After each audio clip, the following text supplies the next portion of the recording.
Alors, l'empathie commerciale, c'est la parfaite illustration de la définition que nous traitons aujourd'hui. Pourquoi le commercial veut-il se rendre empathique? C'est pour entuber le client, quoi. Hein. Bon. Et en fait, il cherche surtout à se rendre sympathique au client. Alors ça, c'est vraiment la parfaite illustration de l'empathie. Hein. Maintenant, empathie, ça veut dire aller vers l'autre, etc. On peut parler de sympathie, tout simplement, quoi, plutôt que compliquer les choses avec empathie qui est beaucoup plus vague. On est antipathique ou on est sympathique, quoi. Bon, voilà. Merci René. Guérande, Jean-Paul. Alors, je voudrais parler après de deux notions. D'abord, sur ce qu'avait dit Madame. Quand elle disait, oui, quand on a de l'amour pour quelqu'un, naturellement, on n'a pas de la haine pour lui. C'est absolument pas ce que je voulais dire. C'est que on va aimer quelqu'un. En revanche, c'est avec quelqu'un d'autre par rapport aux autres, quoi, que la haine, effectivement, que l'amour, effectivement, va provoquer de la haine, justement pour protéger ce qu'on aime ou pour garder ce qu'on aime. Et c'est là que tout ce qui est sentiment de jalousie, agressivité, haine vont naître. Et effectivement, c'est pas forcément toujours mauvais, parce que si on se défendait jamais, et comme Jésus disait, si l'on vous frappe à la joue gauche, joue droite, sur une joue, tendez l'autre. Eh bien, à ce moment-là, on perdrait beaucoup de choses et on ferait même des fois du mal à quelqu'un d'autre. Donc, effectivement, la haine ou l'agressivité est nécessaire. Après, pour ce qui est du commercial et de tout ce qui est vendeur, déjà, comme disait Alvaro disait tout à l'heure, oui, au commercial, on les apprend à être empathiques. Non, on ne les apprend pas à être empathiques pour entuber le client. À partir du moment où ils font semblant d'être empathiques, ils ne font aucune empathie. On leur apprend surtout à être sympathiques, en fait, plutôt. Justement, de donner une apparence qu'on s'intéresse à la personne, mais ils ne sont absolument pas empathiques s'ils n'en ont rien à faire et qui veulent juste vendre leurs produits. Voilà. Après, ça c'est encore autre chose. Mais le commercial, c'est pareil. C'est pour une idée après de faire grandir sa propre société, ses propres intérêts, ou c'est les intérêts de ceux qu'on aime derrière. Merci Guérande. Je passe la parole à Jean-Paul, ensuite à Maurice. Il nous reste 3 minutes. Vous prenez des risques. Pour revenir à ce qu'on a tous dit ce soir, et pour revenir sur ces petits mots de vocabulaire sur lesquels nous nous achoppons, sympathie, c'est peut-être un sentiment qui est facile, aisé à tout le monde, enfin que tout le monde peut avoir éprouvé. L'empathie, c'est probablement quelque chose d'un petit peu plus complexe, bien que ça fasse partie de nous, parce que tout dans notre culture et notre éducation réprime ce sentiment. Quelquefois, nous avons des parents qui vont nous aider à développer cette empathie. Quelquefois, nous ne les aurons pas. Peut-être nous allons rencontrer sur notre chemin de vie d'autres personnes qui vont nous permettre de manifester ces fleurs qui vont devenir peut-être des fruits, peut-être pas. L'amour, encore une fois, vaste domaine, vaste sujet. Si nous comparons ce que tu disais, Alvaro, à propos de l'empathie utilisée par les commerciaux, ils utilisent une technique qui consiste à se placer dans un état émotionnel susceptible de nous mettre sur la bonne fréquence pour éprouver ce que la personne ressent afin de connaître ses besoins et se rendre suffisamment sympathique aux yeux de l'autre afin que cette personne, sentant cette proximité, soit mieux disposée à se faire entuber, comme disait tout à l'heure. Si, c'était entubé.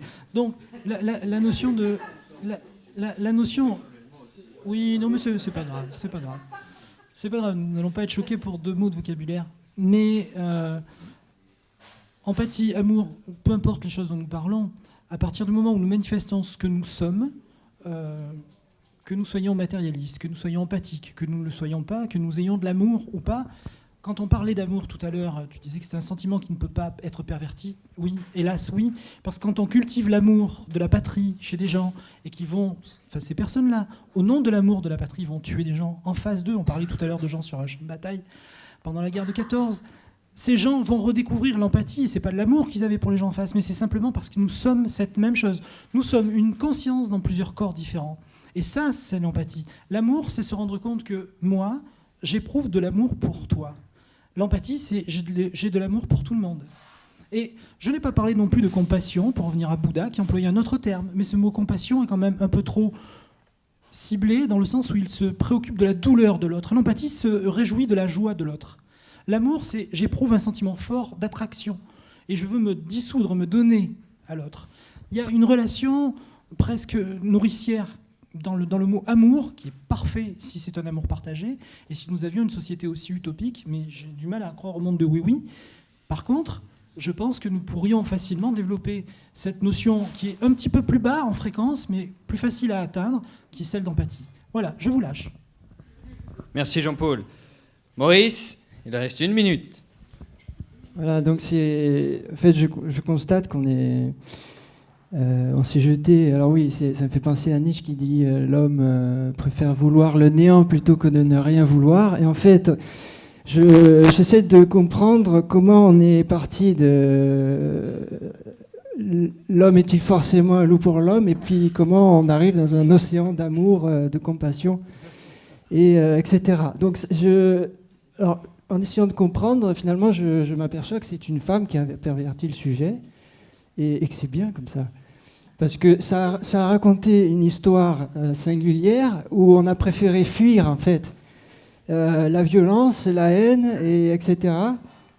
Mais en fait, c'est une énorme confusion, tout ça. On a confondu le désir avec l'amour. L'amour, moi, je ne sais pas ce que c'est. Pardon. Je suis désolé de l'avouer publiquement. Mais voilà, à partir du moment où on n'a pas... Ouais, on n'a pas honte de ce qu'on a fait, on peut ne pas avoir honte de le dire. Donc j'ai l'impression qu'on a besoin de rêver, on a besoin d'amour. C'est pour ça qu'on s'est tous dirigés vers ça, plutôt que de voir la réalité, une forme de réalité. Et voilà, alors je ne sais pas si c'est avec ça qu'on peut conclure, certainement pas. Mais je pense qu'il y avait certainement une infinité d'autres chemins possibles, mais bon, là, ça me laisse un peu sur ma faim de loup. Merci Maurice. Alors je pense que nous allons conclure avec Alvaro. Je fais un dernier tour de parole pour ceux qui auraient aimé parler et qui n'ont pas osé. C'est peut-être le moment. Sinon, le Café Philo va être clos jusqu'au prochain. Oui. Mathilde. Moi, je reviens sur ce que Guérand a dit, je crois. Guérand, pardon. Quand il a parlé de tendre l'autre joue quand on te frappe, qui est quelque chose que j'ai toujours eu beaucoup de mal plus jeune à comprendre et que je pense avoir récemment un peu compris. Enfin, j'ai compris l'idée que l'Évangile met derrière ça de tendre l'autre joue. C'est peut-être ce qu'on essaye peut-être de nous faire comprendre, c'est de ne pas rentrer dans le cercle vicieux de waouh, tu m'as affronté, alors je me défends parce que voilà. Je crois vraiment au cercle vicieux de la violence engendre la violence et le cercle vertueux de je me retire, je suis petit et faible, mais je ne veux pas rentrer dans ce cercle voilà, de la violence. Et c'est ça, je crois, que... Et après, rien à voir, le débat là, de ce soir m'a beaucoup fait penser au livre d'Éric Emmanuel Schmitt, La part de l'autre. Pour ceux qui ne connaissent pas vraiment l'histoire, Éric Emmanuel Schmitt raconte parallèlement donc la vie réelle d'Hitler. Donc il a fait un travail biographique sur Hitler très, très poussé et il a imaginé la vie qu'Hitler aurait pu imaginer s'il avait été accepté aux Beaux-Arts. Et pour lui, le point de départ de son histoire, c'est ça. Hitler, éjecté des Beaux-Arts, a fait naître le mal, etc. Et Hitler, accepté aux Beaux-Arts, s'est épanoui, etc. Et j'ai trouvé que ce livre était passionnant parce que ça montre vraiment, et on en a parlé, cette dichotomie qu'on a en nous, du bien, du mal. Et que oui, on a une espèce de forme animale en nous, et je crois qu'on peut dompter cet animal et aspirer à quelque chose de vraiment bon et qui peut nous mener très très loin. Voilà. Merci Mathilde. Une autre première prise de parole. Maurice, il y en a pris beaucoup. Quelqu'un veut... Non, ça c'est 15e. Qui a quelque chose à dire? D'autres? Sinon, Tim a 3 mots à rajouter et on conclura par Alvaro, ici présent, qui vient de se faire introniser... comment on dit? Conclueur? Je ne sais pas. Bref, Tim, 3 mots? Non, c'est fini. Alvaro... Non, Oui, non. Oui, Au micro. Je voulais rebondir sur... je voulais rebondir sur simplement l'amour, etc., et la société commerciale, capitaliste. Alors... je voulais évoquer Jésus. Jésus, il a dit « Aimez-vous les uns les autres ». C'est le seul commandement qu'il a donné. C'est « Aimez-vous les uns les autres ». Bon, alors pourquoi un type qui dit « Aimez-vous les uns les autres » pouvait être dangereux? Pourquoi un type qui dit « Aimez-vous les uns les autres » c'est tout simplement parce que parce qu'il avait chassé les marchands du temple, et en chassant les marchands du temple, les prêtres ne pouvaient plus racketter les commerçants qui venaient vendre et qui payaient leur dîme aux prêtres. Donc à ce moment-là, encore là, c'est-à-dire c'était une situation d'égoïsme, d'avarisme, de gens qui allaient perdre du fric et qui voulaient garder leurs intérêts. Ils ont mis à mort Jésus. Donc la société est gouvernée d'un côté par l'amour, et de l'autre côté, les gens, le fric, le capitalisme, les gens tout ce monde qui aujourd'hui crée la misère actuellement, quoi. Ce monde de la finance et du fric, etc. Voilà. Non, c'est juste pour signaler qu'on finit dans la misère. Hein, c'est quand même triste. On avait fini par l'amour, maintenant par la misère. Bon sang. Victoria, peut-être un petit peu d'amour, allez. Ah non, pas du tout. Moi, justement, je voulais dire une toute petite phrase à propos de l'histoire de la joue, là. Parce qu'il y a quand même 3 manières d'aborder l'agressivité, se défendre, etc. Donc, on me frappe sur la joue. Alors, la première manière, c'est je tends l'autre joue. Je tends la joue gauche. Hein, voilà. Il y a une autre manière aussi, si on me frappe sur la joue, je me défends, et donc j'agresse l'autre. Et il y a aussi une 3e manière, qui est on me frappe sur la joue, courage, fuyons. Il y en a une 4e. Continuez, j'aime ça. On va terminer sur ça. Mesdames et messieurs, le Café Philo touche à sa fin. Il fallait bien un petit peu. Le prochain aura lieu le 31 janvier, puisque c'est généralement tous les derniers vendredis du mois. Je ne sais pas, je n'ai pas demandé au patron, mais je suppose que c'est bon. 31 janvier. Alors, si vous voulez être informé, pour certains, vous n'avez pas encore... vous n'êtes pas dans les mailing lists, vous ne recevez pas de SMS à 2h du matin.